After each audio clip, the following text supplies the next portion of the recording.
here tonight. But let's have a look. We are in the Mishnah Chav Zayin Amud Beis. Good to see everybody. Chav Zayin Amud Beis.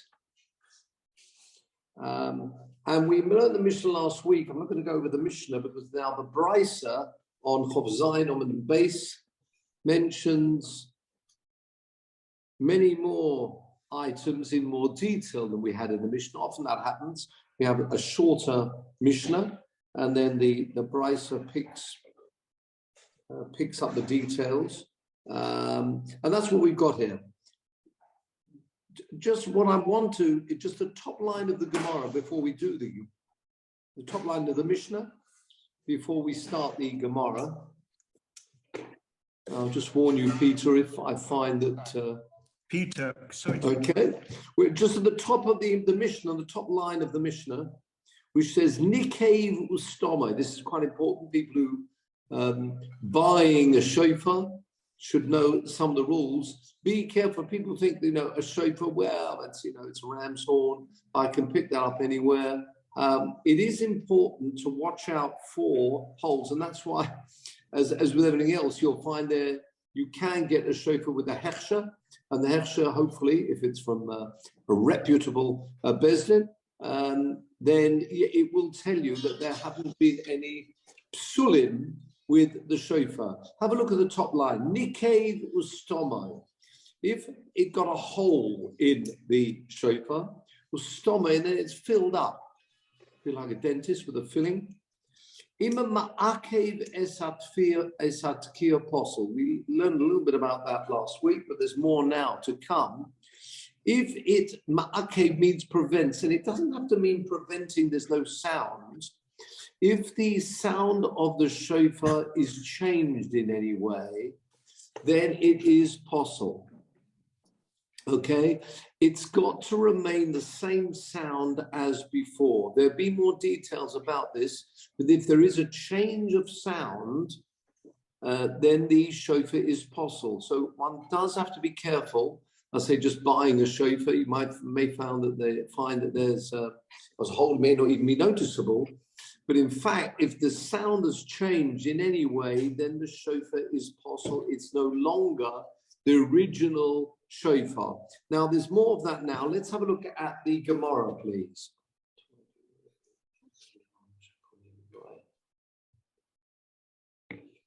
Tana Rabbana. A few more rules. We've got the Gemara.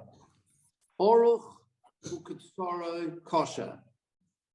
If it was long, and then it would perhaps too hard to put into a bag or something, so he removed the end of the shofar, made it shorter. It's kosher. Amazing. Gerodoi v'hemido al gildoi, which means he's scraping it, and it's got like a very thin layer. You've really, as I say, scraped it to as thin as it could possibly be. That's still kosher. You've removed the shofar, or shortened the shofar, that's still okay. Tzipor zahav, we've had some of this before. If he's covered it with gold, just where the mouthpiece is, that's possible, because you're not actually blowing through the shofar. If it's elsewhere, then that would be kosher. Again, you'd have to watch out that there's been no change in the actual sound. And that's why, watch out, even if you do get a shofar with a stempel on it, a sticker, it may be better to remove that sticker, and you may want to show the people it's actually got the sticker, but it may be better to remove it so there won't be a change of sound.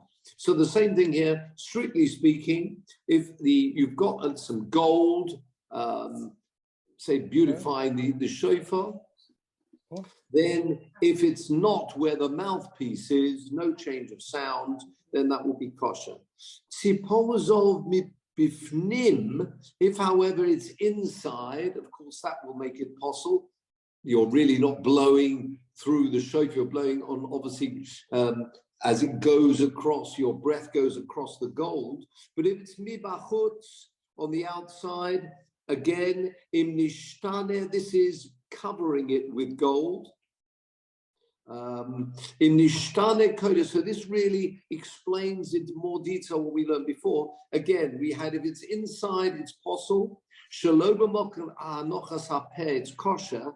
But if it's inside, it would be possible. Only on the outside. This now explains what we learned before. Mi bachutz, beginning of the line. If it's outside, im nishtane koiloi, again, if the sound changes, mi kamot shahoyon, as it was previously, it will be possible in lav kosher.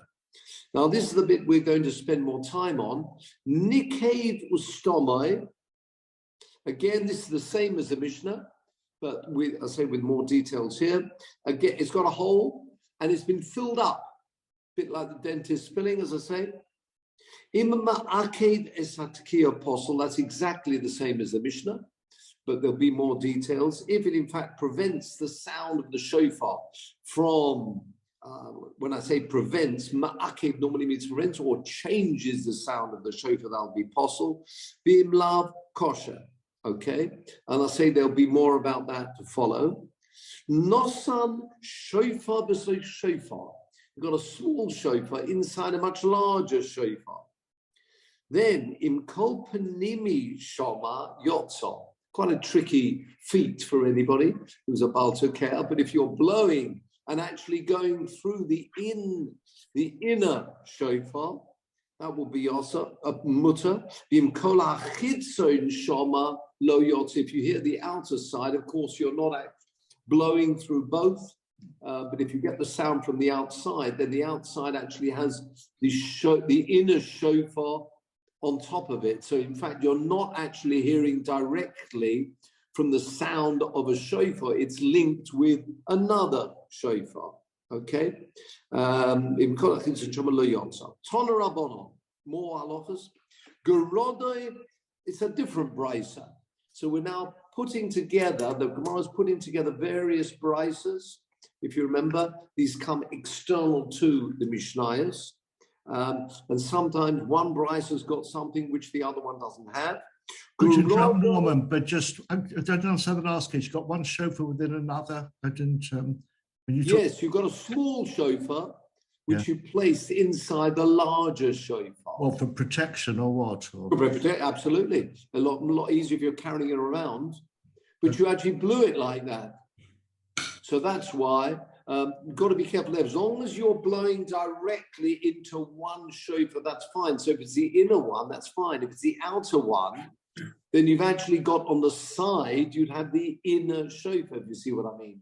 Your breath, as it's blowing through, is coming off the external shofar, but the other side of that would be the inside, well, the outside of the inner shofar. Why not just blow the outer shofar? Because it's big. Of course, you could remove it.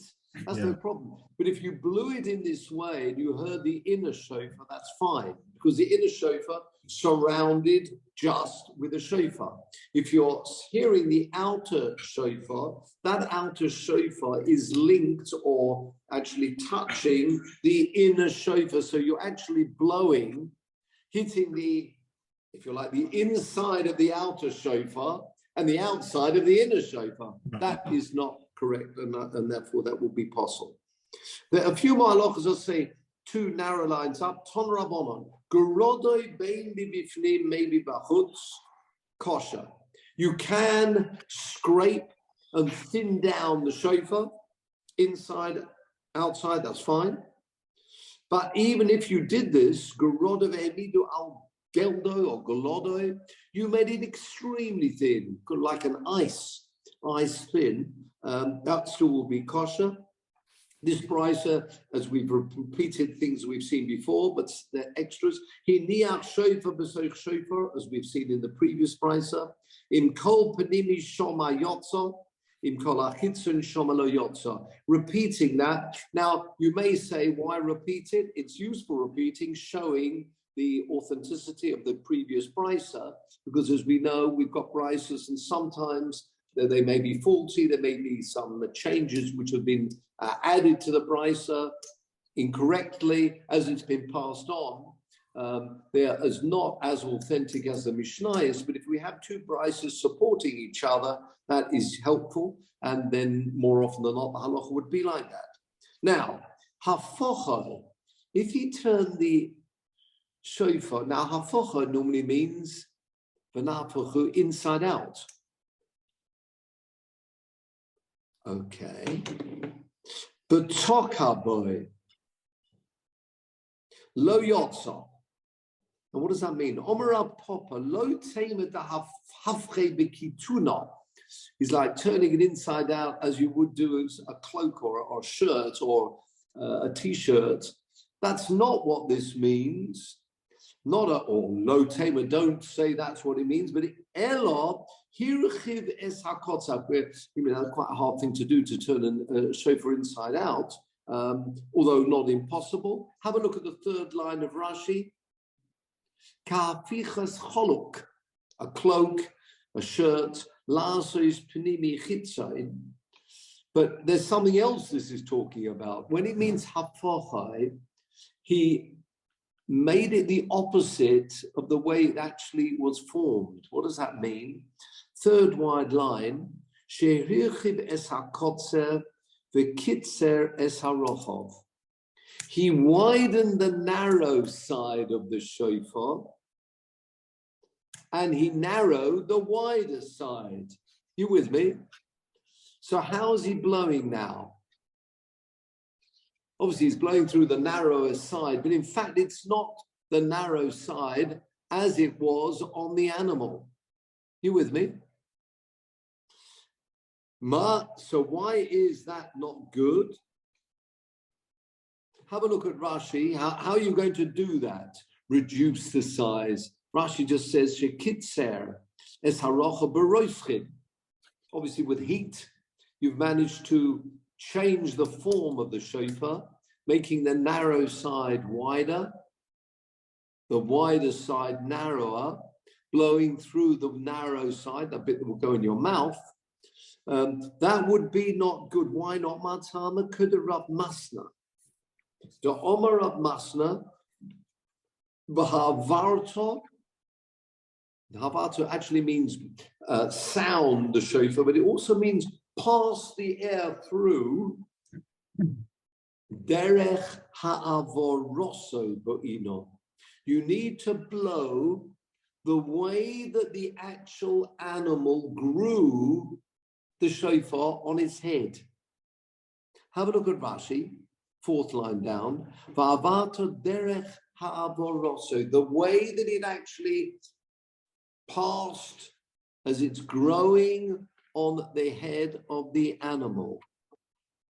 Kederech sheho'ayil ma'aviro beroshai. Now, I don't know if people are familiar, actually, if you think about it, you see the horn of an animal. In fact, it's the part that comes out first is the narrower part, right? And then you get the wider part down below. Of course, it may be growing, but nevertheless, what Rashi is saying here, the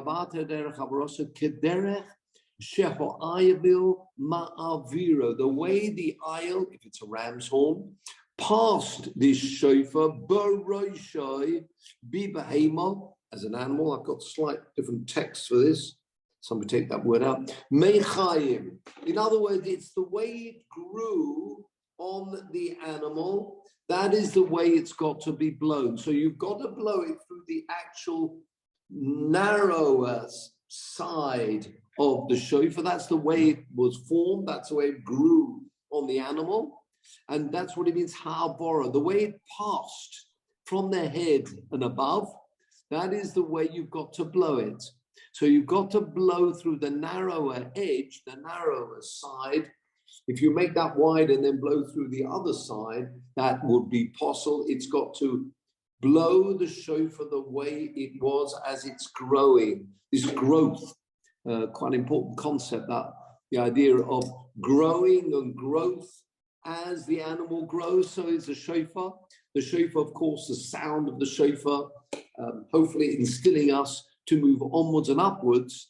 Again, this idea of the growth, the same way that the shofar grows, that is the way you've got to be blowing it through the first part and then through as it grows and then through the wider edge. Okay. Now we move on 4 lines down. And for this, we may come back to your Mishnah Berurah in due course. Dibek Shivrei Shofros Posel. The Mishnah spoke about sticking together parts of a shofar. Imagine you have loads of broken shofars and you stick them all together. That's possible, but there's going to be a lot more about this. Tona Rabbanon. Hoisiv Olav Kol Shehu. If you added anything, Bein B'minoi, Bein Shaloi B'minoi, Posel. Right? As you do on some of these trumpets, where they have something at the end of the trumpet, maybe obviously changing the sound. If you added either end to the shofar, whether it's minai, what does it mean by minai? Another shofar, or indeed something which is not a shofar, as you would on a trumpet, that would be possible. You're not blowing a shofar. You're not blowing the shofar. You're blowing a shofar going into another shofar. It needs to be Yom Teruah. We speak about Vahavata shofar, one shofar you're meant to be blowing, not 2. Now, this is the part which may get, as you see, this is there are 3 options here. And we've got to try and combine 3 possibilities. Watch this space. In other words, a bit like a tree, a decision tree, where you're going down decision trees, those people going back to one's youth or not, decision trees, going down, and when you have 3 groups or 3 branches of this decision tree. Watch this space. Nikev ustomai. Now, this brisa clearly is going to go into more detail compared to the Mishnah. You've got a hole and you fill the hole. Okay. Now, if you remember, the Mishnah just made one comment. If the sound changes, you're out. Okay. So you put a filling in. Very nice. May not even be noticeable. That's why, as I say, it's so important to buy from a reputable salesman when it comes to shofar. So you've got an addition, a filling in the shofar. Remember the Mishnah, a change of sound from what it was before the hole appeared. Maybe it broke, maybe it was dropped. You with me? So the sound must stay the same. That's the first part of the decision tree. So if you had a decision tree, I'm sure Peter's well into decision trees. If you had one side which said change of sound, and the sound means that sound has changed from what it was like originally before there were any holes. So you filled it, a change of sound, you're now out. Okay? First branch of the decision tree. Come down the decision tree. So the Gemara says, Nikei b'stome bein b'minoi, bein shemeloi b'minoi posel. Okay? So that's it. Bein b'minoi, bein sheloi b'minoi posel. So you're in real trouble. Because, first of all, this seems to tell us, whatever you're filling it with, it's not a kosher shofar anymore, irrespective of the sound that comes from it. Looks like it disagrees with the Mishnah, because the Mishnah said the crucial point was, has the sound changed? The Chachomim disagree and seem to say that you're always in trouble, a hole which has been filled. Now that's going to be crucial, because if we paskin therefore like these Chachomim, once you've got a hole in a shofar, can't be used anymore. But luckily, gentlemen, we don't paskin like the Chachomim. we paskin like the next view, which is the view of Reb Nosson. There are various other sources supporting the view of Reb Nosson. Reb Nosson Omer, do you have that? The beginning of line is B'minai. Reb Nosson Omer, it depends. Now, this is the next branch of the decision tree.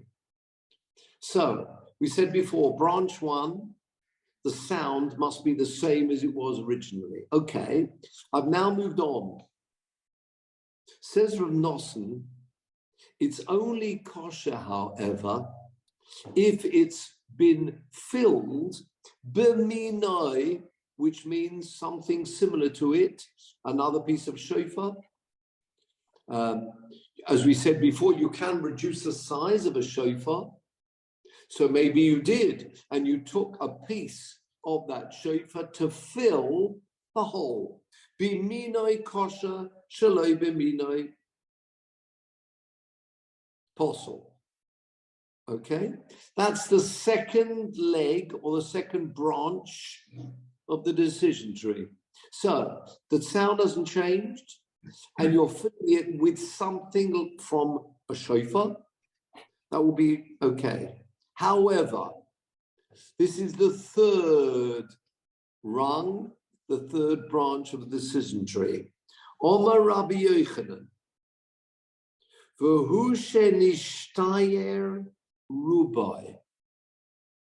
As long as the hole, well then, if you like, there could be quite a few holes. The majority of the shofar remained intact. So you with me? Even if you're filling it with another shofar, the sound hasn't changed. V'hu shenishtayir rubai. So, out of all of that, michlal, from that you can infer, shaloi b'minai, if you're filling it with something which is not from a shofar, bit of metal, even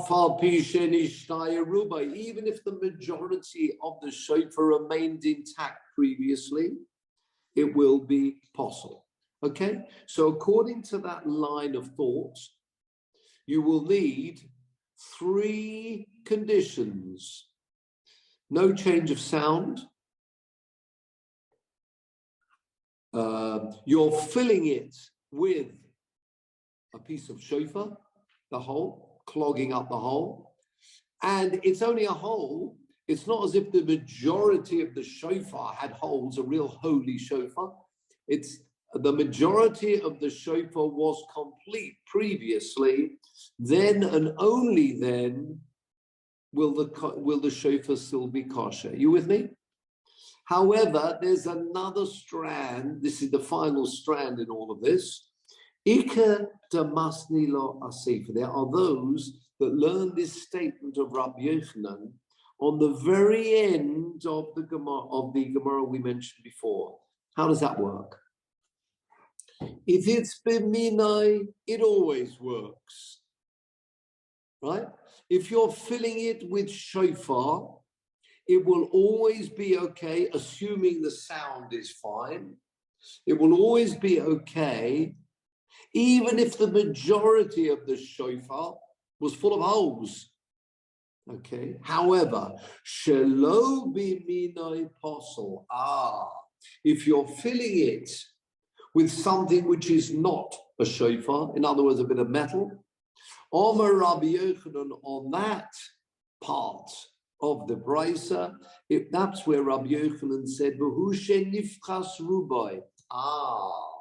You've got 2 negatives. You're filling it with something which is not a shofar, and only if the majority of the shofar had holes in. In every other instance, as long as the sound is okay, the shofar is kosher. Michlal, from there we infer, dubeminai, if you're filling it with a shofar, even if the majority was not there, kosher, full stop. Now, I know it's very confusing. So out of all of this, let's see how this moves onto the Shulchan Aruch. So let me just remind once again where we're up to. We seem to be saying it's got to keep its original sound.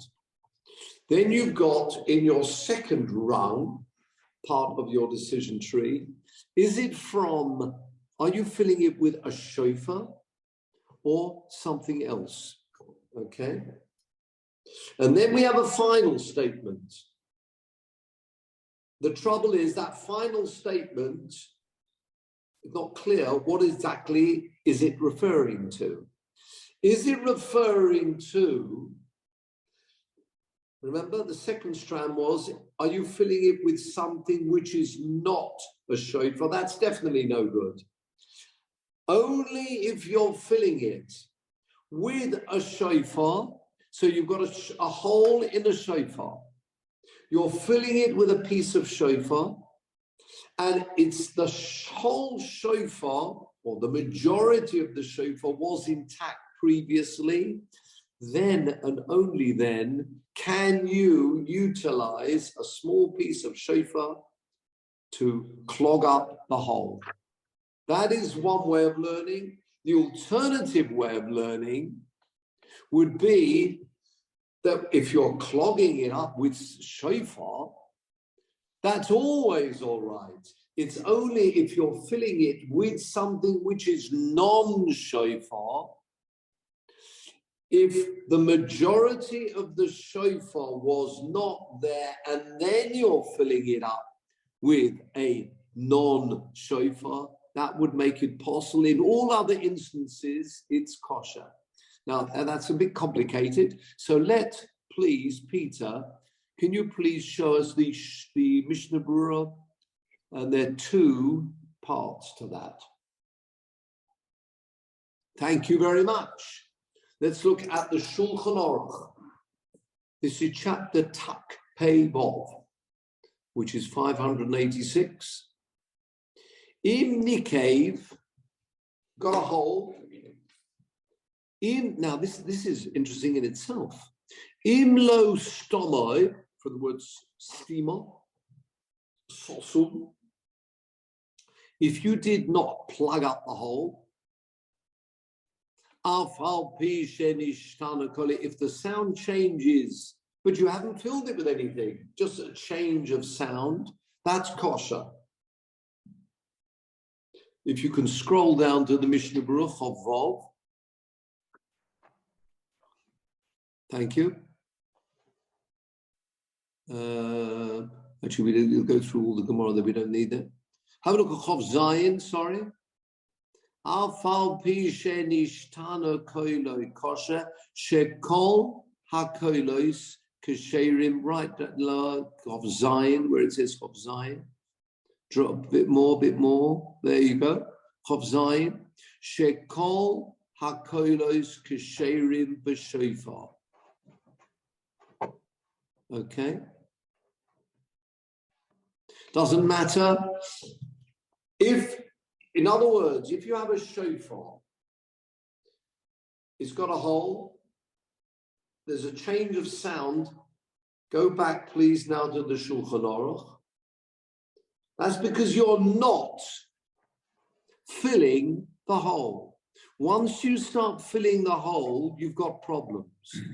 So in fact, you may be better off not filling the hole, as long as the person can still blow the shofar, and that will be kosher. However, but says the Ramah, got it in smaller print, which is for the Ashkenaz. Next line, im yesh shofar acher, if there's another shofar, which has not got a hole in it, ein litkoa b'zeh. You shouldn't blow this shofar. Ki yeshom, there is a view that holds, ein litkoa b'shofar nokuv, not to blow a shofar with a hole in. Okay, you've got it, it's not complete. So, only preferable, there is a view, but the main view is if you keep the shofar and don't tamper with it, even though it's got a hole in, that will be okay. So it's only if you've got another shofar. If you haven't, then this shofar can be used. Now, drop down to the last line of the Shulchan Aruch. Thank you. In stomai sheloi b'minai. Okay. You filled it something which is not a min of a shofar.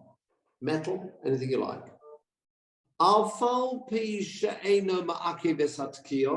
Because you remember that was the first part of the decision tree.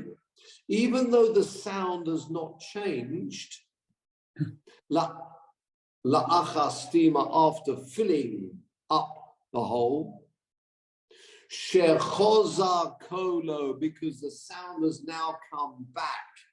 Next page, please.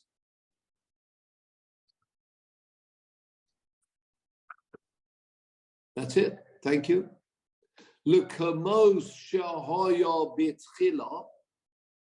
So let's just remind ourselves what's going on here. You filled it up with something, not from a shofar, from another shofar. The sound is still the same, but you filled it with something which is not from a shofar.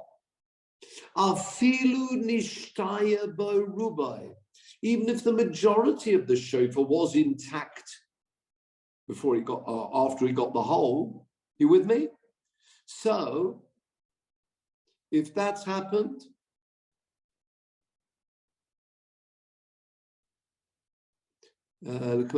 apostle.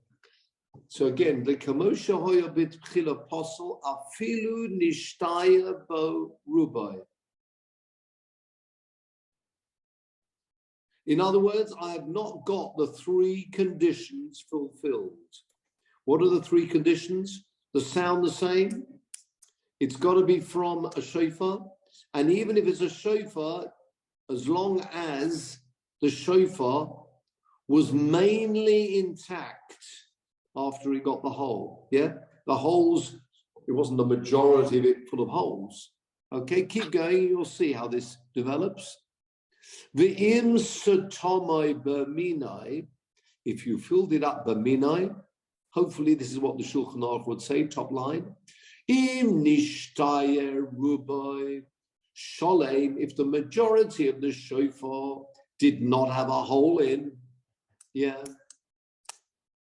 V'lo ikva hanakobin, the holes didn't prevent, meaning prevent. You'll see in a minute what that means. It didn't prevent the sound from changing. Shenistabu esatkia. It hasn't closed in the sound at all. Elobat choza kolo lekomosha hoya. The sound has come back, returned, as it was kodem shenikev, before the hole appeared, came into the shofar, kosher. So, as you can see from here, there are three conditions. We've got to have all three conditions, which means the sound is the same as it was before. You're filling it with a piece of shofar, and you're only filling the minority of the shofar. You with me? Continues the Shulchan Aruch. Ve'im chosa achas misholosh elu posel. Exactly what we've said. If one of those three conditions is not there, then it's posel. Okay? You need three conditions. But that's still better than the Chachomim who says once you've got a hole in and you fill it, you're always in trouble. So we paskin three conditions.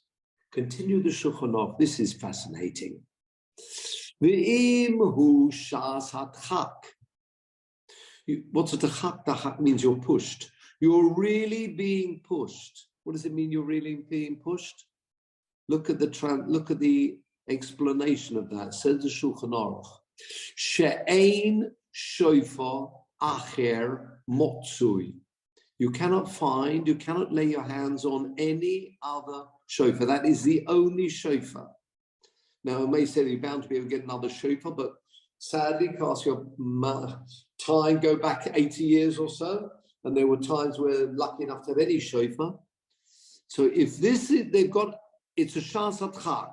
It's the only shofar you've got. Yesh lahachsher, it can still be kosher. Bistomai b'minai. This is interesting. And I'll just give a quick comment before we get there. What he's going to say is 2 out of the 3, particularly a certain 2 out of the 3 conditions are acceptable in times of need. Look what the 2 conditions are. Bestomai b'minai, you've got to have that. You filled it with a piece of shofar. Again, yeshat bestomai b'minai v'im nishtaya rubai, and the majority of the shofar did not have a hole in. Those are the 2 positive conditions I've got. Afilu lo chozer koilo lekamot shahaya. Woo! I haven't got the sound back to its original. I've lost that condition, but I've got 2 other conditions. I'm filling it with a piece of shofar.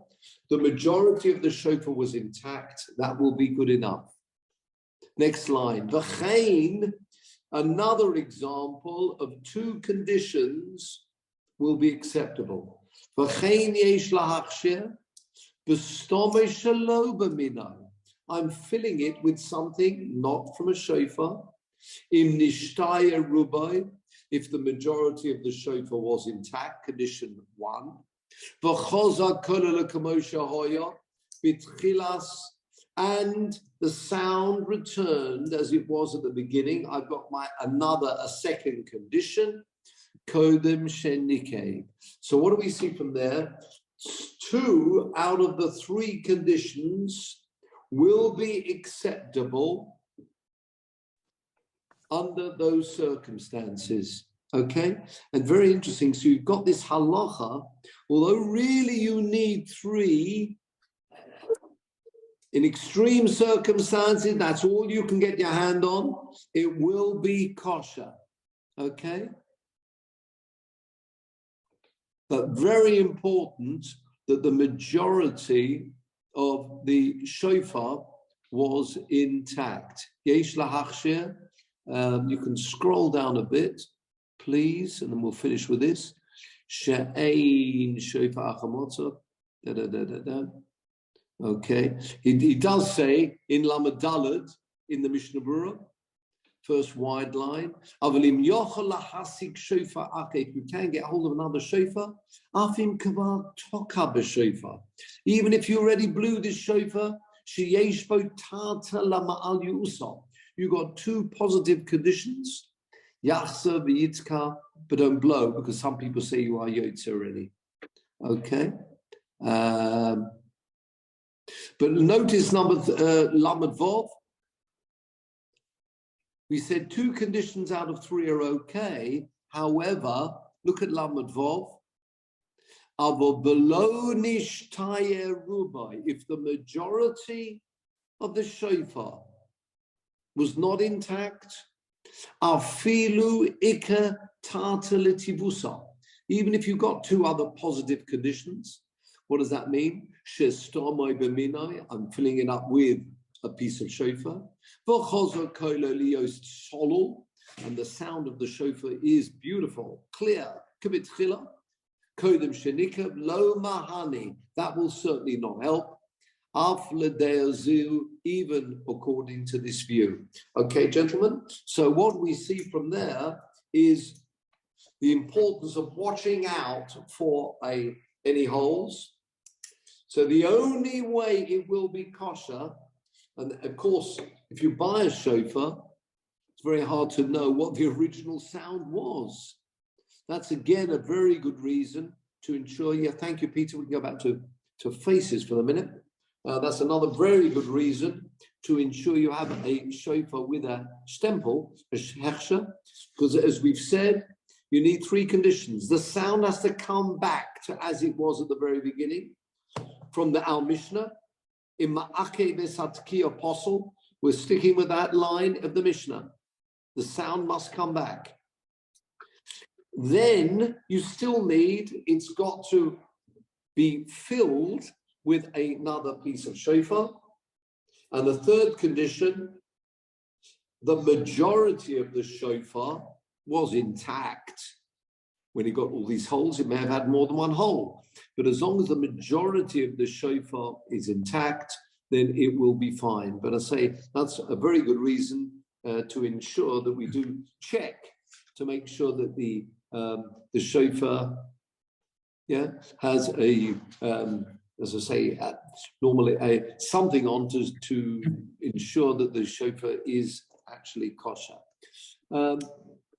Just to conclude, gentlemen, a tricky couple of weeks. And of course, everybody's, how can one not be moved about the Queen? Many people are saying, and bits that I did say, that the moving, but I mean, lots of it was extremely moving. But I think it was the removal of that crown. The removal of the crown, I think, was very moving. And I think the replacement with a broken stick. I don't know what they needed to do that for. It's almost like adding insult to injury. Yeah, yes, the job's done, the crown's gone. But it does, Peter, if you can bring up, please, the machzor that we'll be saying. There's no question about it. It was a glorious reign and certainly a malchus shel chesed. And people may remember Melech Elyon. If you scroll further up, right to the beginning, do you remember Melech Elyon? Oh, actually, it'll take too long. So there are loads of Melech Elyon. Remember, in the second day of Rosh Hashanah, one of the piyutim, the extras in Shacharis, is Melech Elyon. Lots of wonderful tunes for that, and lots of wonderful words which talk about Melech Elyon, the Most High King. And then in the middle of that, if you scroll down a little bit, we've got Melech Evyon, right? Well, actually, it's not in the middle. Right at the end of that piece, Shimon HaGodl from... I've gone too far. You've gone too far? It talks about Melech Evyon, an earthly king. Tremendous things maybe that the king has done, the queen has done, but nevertheless, at the end of the time, look at this, Melech Evyon. These words are said, I say, in the second day Rosh Hashanah, Shacharis.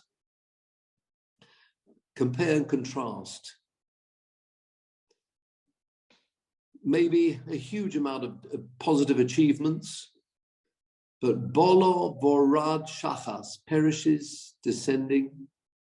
Bishol, to the lower world. Beleos, exhausted, without rest. How long will he reign? Yes, we do say long may he reign over us, but how long? An earthly king, sleep overtakes him, deep slumber overtakes him, emptiness presses on him. Ad Mosai Imloch. And as I say, of course, we are grateful, more than grateful. The huge, as I say, achievements. One can talk about the Queen, but nevertheless, putting in context, what we're going to have is the coming on Rosh Hashanah of Melech Elyon, the Most High King. That's the difference. Moving on, that the next piyut is Hashem Melech, Hashem Malach, Hashem Milach Le'olam Voed, which I think really puts it all in context.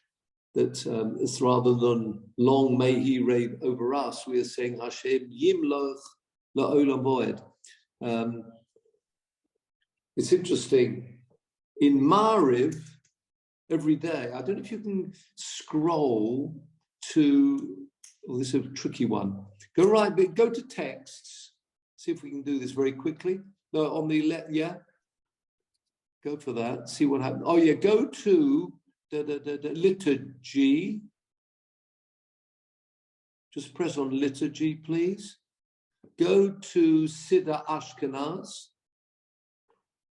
go for Mariv, go for blessings of the Shema. That's it. First blessing. There we are. Well done. Look at the last two lines of this. Keil Chai V'Kayo. Living, enduring God. Tomid Yimloi Choleinu Li'olam Voed. Will always reign over us forever and ever. Always and forever and ever. There are some Sidurim that put the comma in a slightly different place. And they have, this is mentioned in many of the earlier sources, but it's not the standard way that we read this, but they say, Keil Chai, living God, V'Kayom Tomid, comma, Yimloi Choleinu Li'olam Voed. The same idea. Do you see what I mean? Keil Chai V'Kayom Tomid. Always existing, enduring forever. May he reign over us, La'olam Voed. If we have that capability, feeling that he's reigning over us, La'olam Voed. So in the same idea there, but Kayom Tomid, but even without that, you still got Keil Chai V'Kayom, and as we say, Hashem Melech, Hashem Molech, Hashem Yimlech La'olam Voed. And for me, it was very interesting. I heard all those wonderful trumpets. Going back to faces now. Thinking of there's a shul down the road here where I've been davening.